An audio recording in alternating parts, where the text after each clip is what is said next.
Boom, we are alive and I'm a few minutes late. Thank you all for waiting. It looks like we're getting larger confirmations about our thesis from the last live video. So if you joined that, awesome, congratulations. Very bullish, very, very bullish, at least for the next 90 days. And I'm gonna stand by that thesis.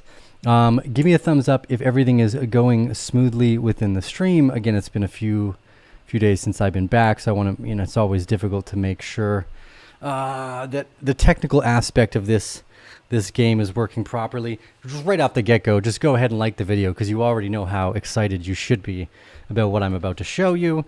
You don't even need to know. You should already know how bullish this momentum is. Now, it's not the start of the new bull market, but it's definitely the start of a large, what's likely to be seen as an automatic rally and potentially out the back of the spring.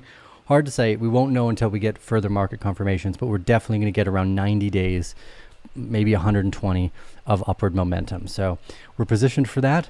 We're ready and excited to go. We're going to dive into the charts here. Let's just start. Let's start with Bitcoin because that's where most people people are coming from, I would assume.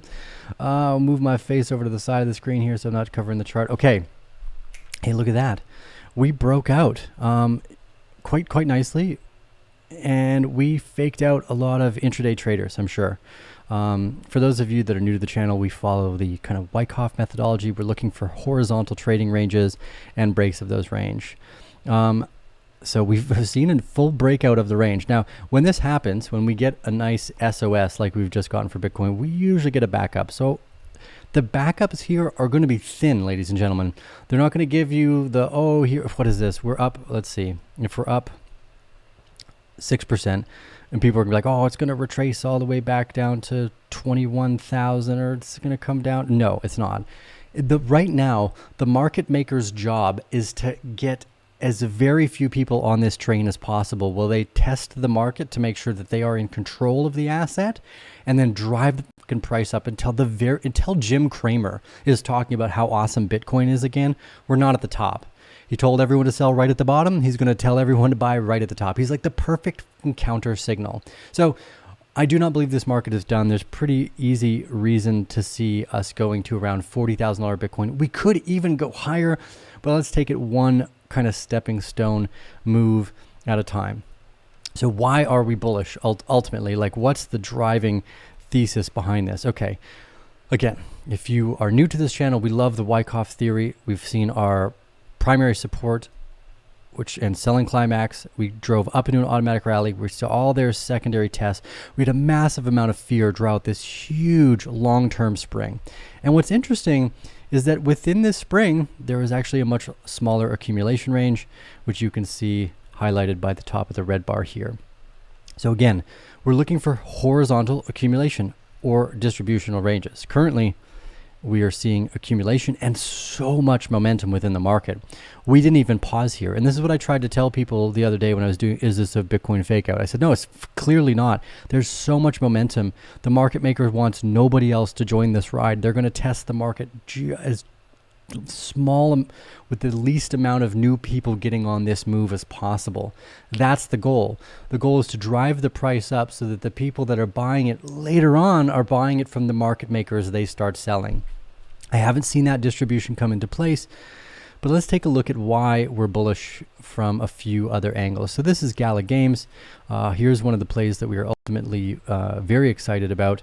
Again, very nice falling wedge through the accumulation range. Again, we don't like trading patterns unless they're like 6-month long patterns. And hey, lookity whoop-de-doo, 244 motherfucking days of accumulation so far into the falling wedge and a beautiful spring that's taken place.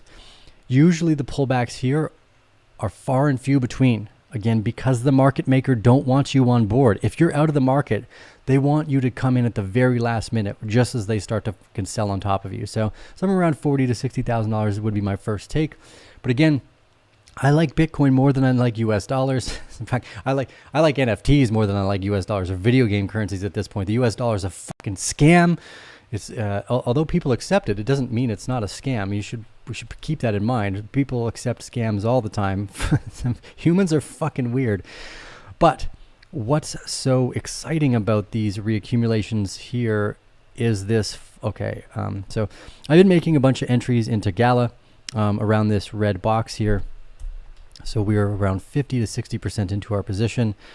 And this is what's been so exciting. This dramatic decline in supply at the bottom here.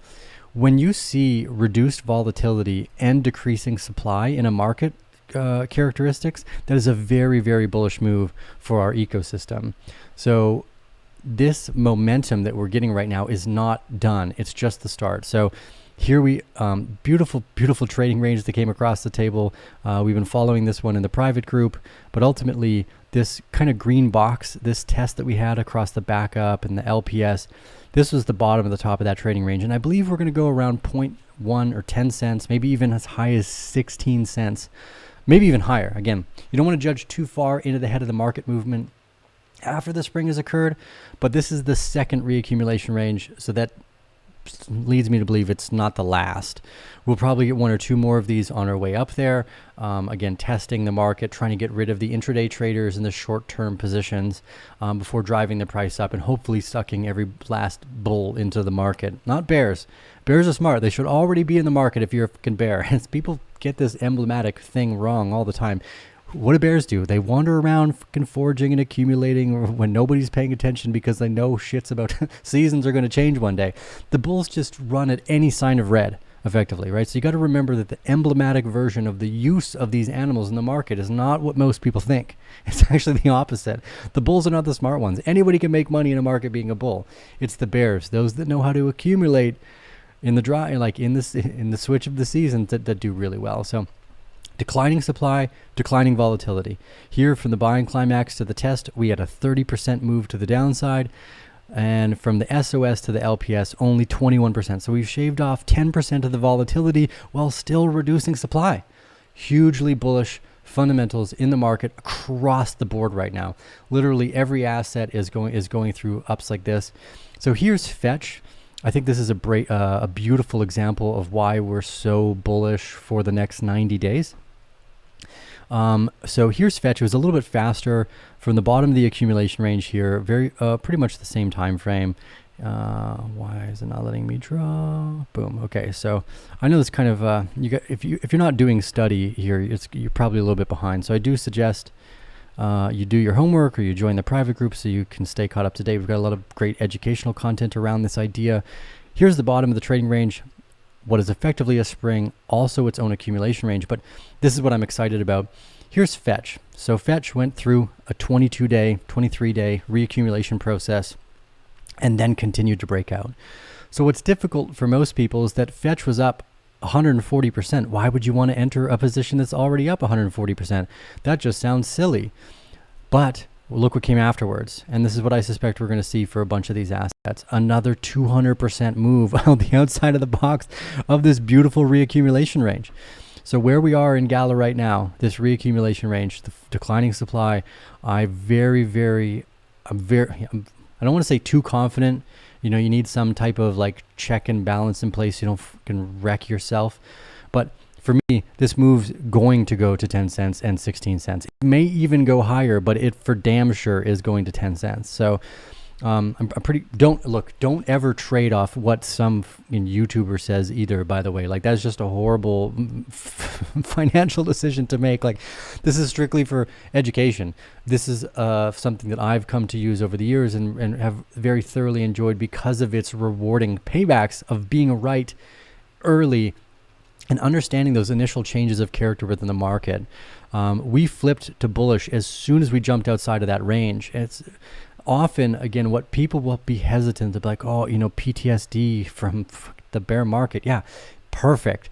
That means you won't show up again until the market is super hype and you're thinking Bitcoin's going to 150 grand. It's at 60. Oh my God, I missed already from 20.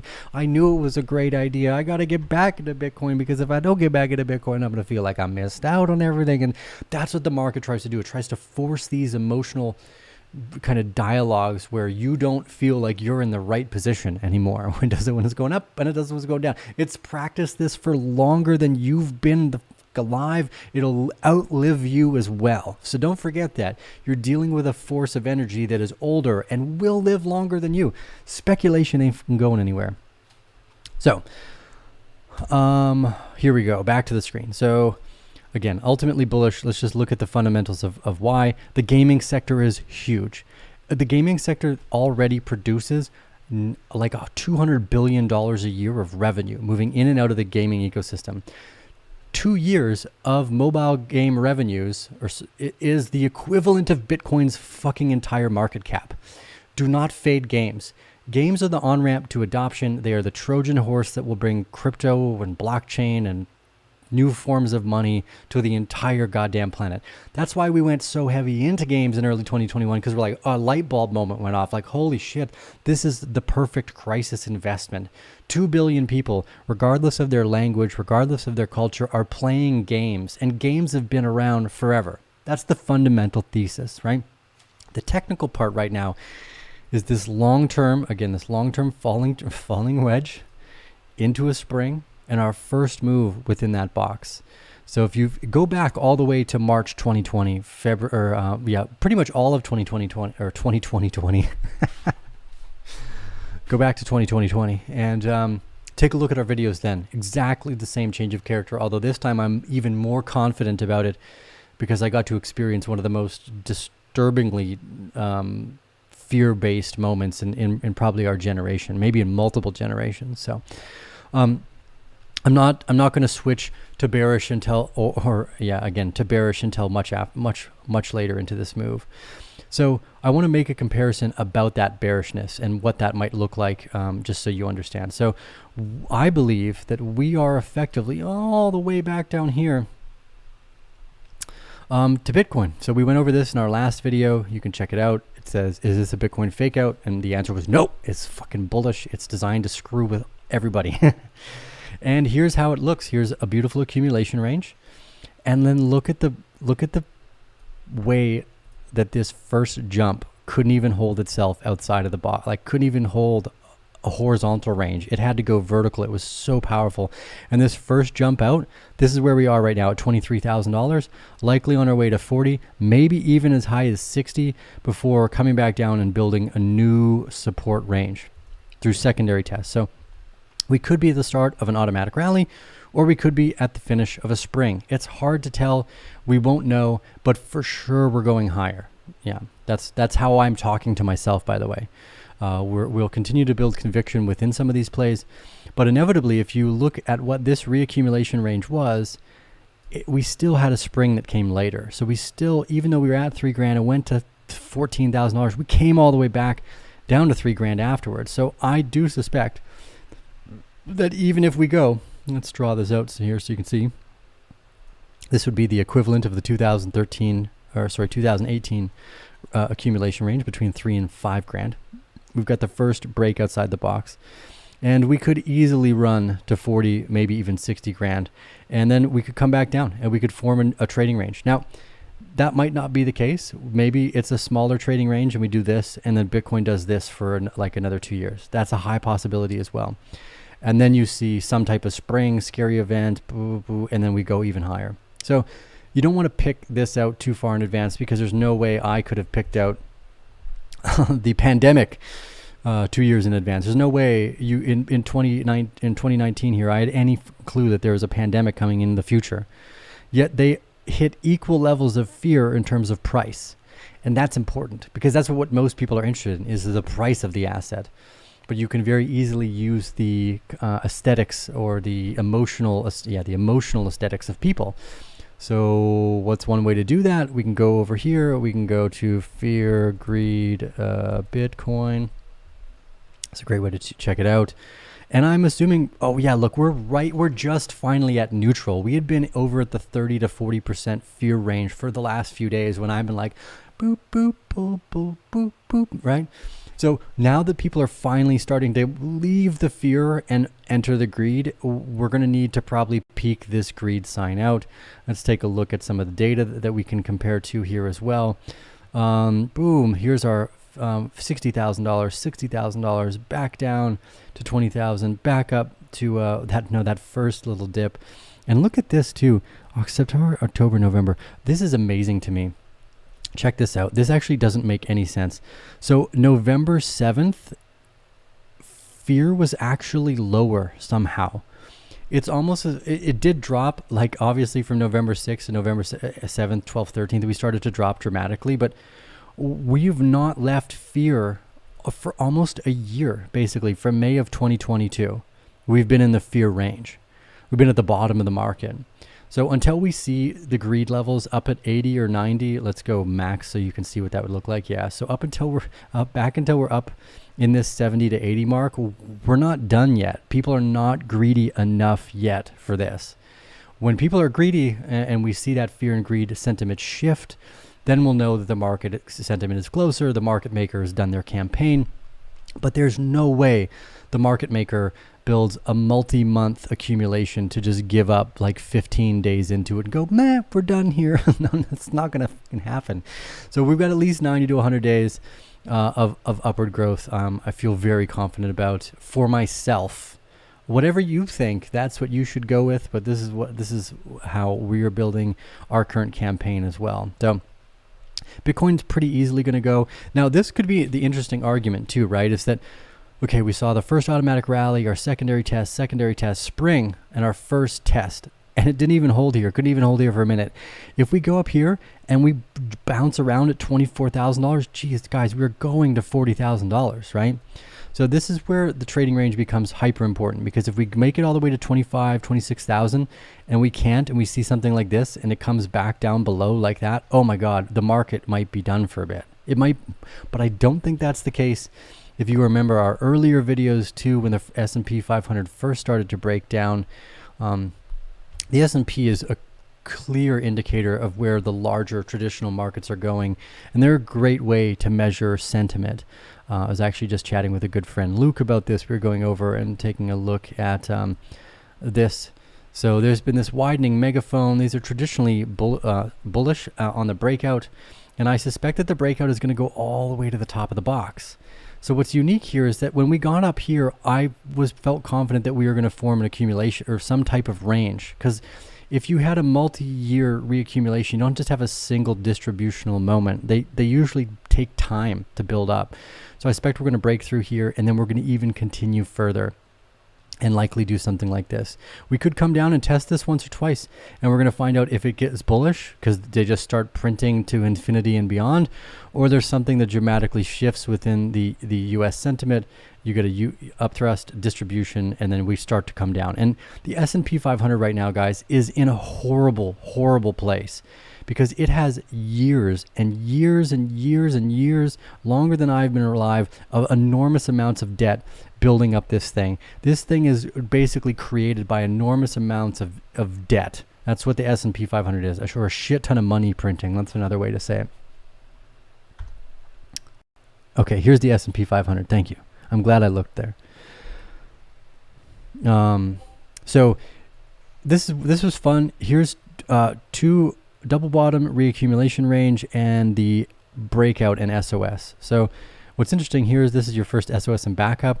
You could make the argument that this was the SOS and that we're seeing a backup now. So it could be one of two things, that we see a larger trading range form here, and that's what I suspect. But if it breaks down, oh my God, the S&P 500 is coming all the way back down to early 2000 levels. They don't want that to happen, not sooner than later. You know, if you listen to the idea of like, oh, we're going to have a great reset, do not underestimate these fucking criminals at all, because that's what I did. I underestimated them. They are, as far as I can tell, allegedly interested in just killing people. So, you know, I don't know what that looks like point blank. Negligence seems to be the largest converting factor. But here, again, what I think we're going to see is a breakout of the S&P 500 and then a newer, larger trading range. And if we get actually into the granular look here, the S&P is really strong because we had this little accumulation range that took place. You can see it here, beautiful horizontal range. You should be able to spot these better and better every time you do it. And we've broken up. So what I suspect is happening right now is you have your first SOS and your first backup. We're going to get another SOS that brings us to 415, 420. We'll get a backup phase, probably a small one. It will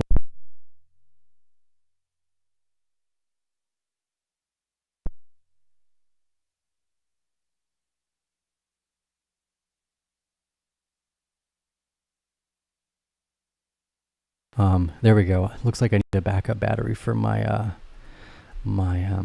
microphone preamp so that if the power goes out for a sec, we don't lose audio. Yes, okay, there we go. So I suspect that we are going to break up into the 420 or 4,200, depending on which S&P you're looking at. This is the ETF Trust, so it's a bit smaller in like what it looks like, but it's pretty much exactly the same. I think we're going to get a back test, a short one, and then we're going to be on a run all the way to 475 for the S&P 500, and then it's going to move almost everything. So yeah, very, very, very, very excited about this next 90 days. We've only had confirmations. There's been no denials of our initial thesis up to date. So that's super awesome because we like being right. It's profitable to be right. And then again, the extension of where these reaccumulation ranges go is look at fetch afterwards. It's about a month or two ahead of everything else. But even from the bottom of the trading range to the top, you had a 200%. So from the very bottom of the spring to fetch today, you've had a 500% growth. There's almost 10x's in these markets since November. That's amazing. Don't underestimate that. And if we take a look at the growth of, or the comparison of this chart in the long term, where are we going? We've kind of hit the first major range of resistance for fetch. So I'm not, and actually there's a lot of touch points here coming across all the way back to 2019 effectively. You could bang, bang, bang, bang, bang, bang.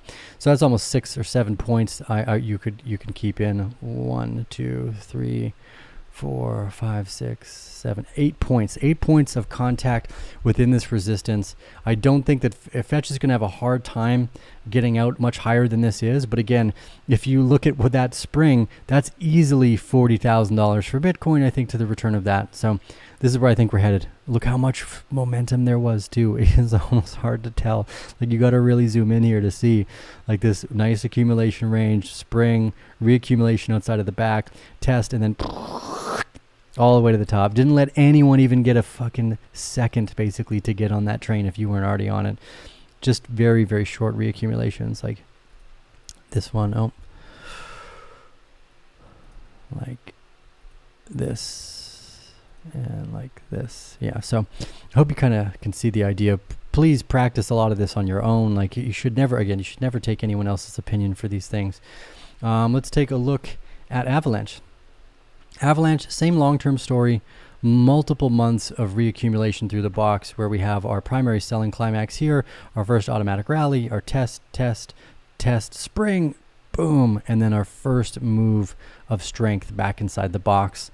When everything is setting up like this, market maker footprints across the board, it would be disingenuous to myself to think that again that this was over, because the big market player has 240 days into building this range already.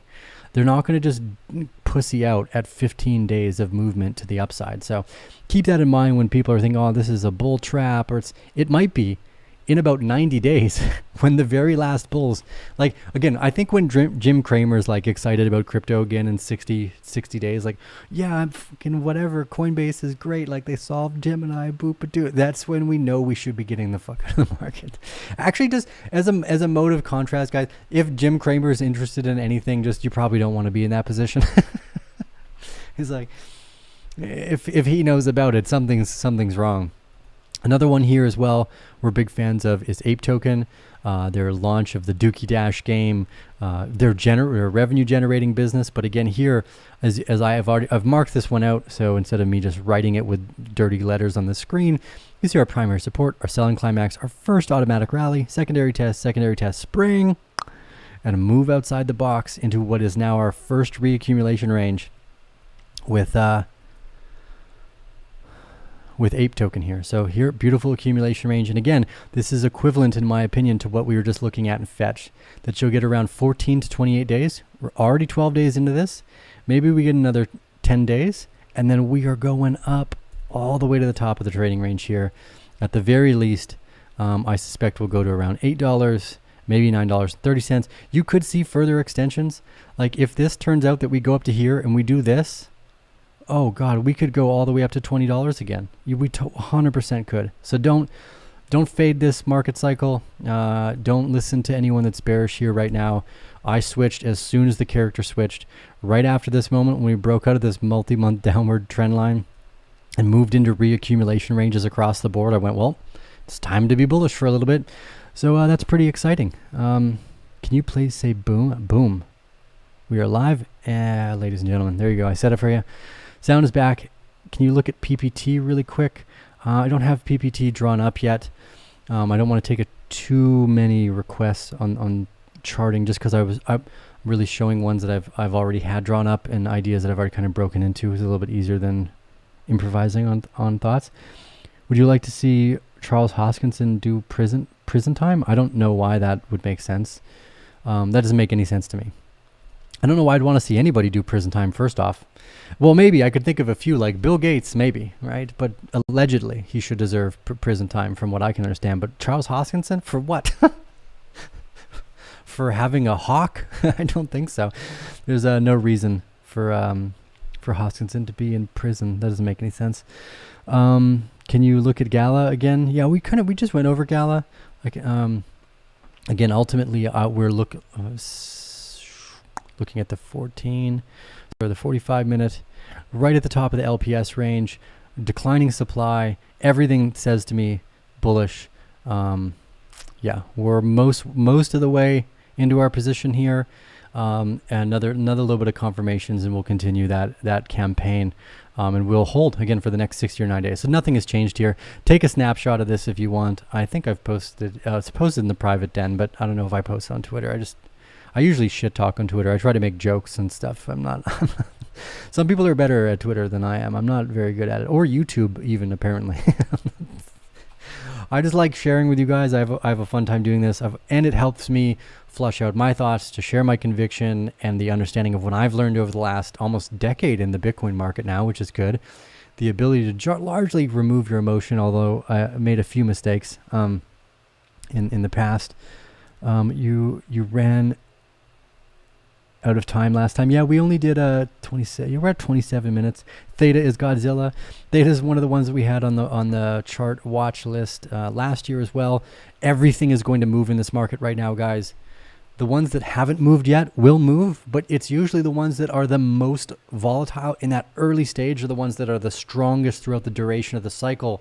The reason is because the market maker, or the bigger players, the composite operator, whatever you want to call them, those are the ones that they're most interested in. So they want to accumulate as much of it as possible, drive the price up as high as possible so they can sell as much of it and then buy it back again as much as possible.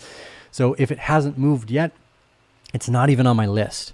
I want the ones that have already done 150%, like the fetch, because it usually means there's another 200 to 300% in upside there for me as well. So I don't look for one that's only done 50%, because it means less people are interested in it. It's counterintuitive to want to look for the ones that have a higher percent gain because the risk is involved, but that again is the exact reason why we want that, is because there's momentum there.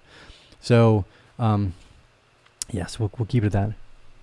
Charles is no different than Elizabeth Holmes. Well, no, that's not even, I don't think you can make a comparison between those two. Elizabeth Holmes was lying about like diabetes and like healthcare. That to me is a way worse crime.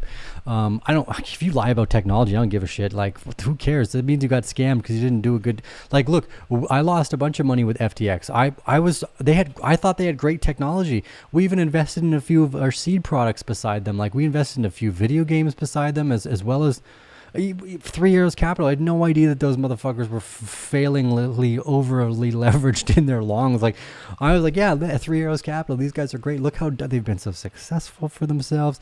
It's hard to tell who the failures are. And even still, I don't wish prison on anyone unless they're like high level criminals. Like, I don't think the guy selling weed should be in jail. Why the fuck should the guy who's making technology be in jail? Doesn't make any sense to me.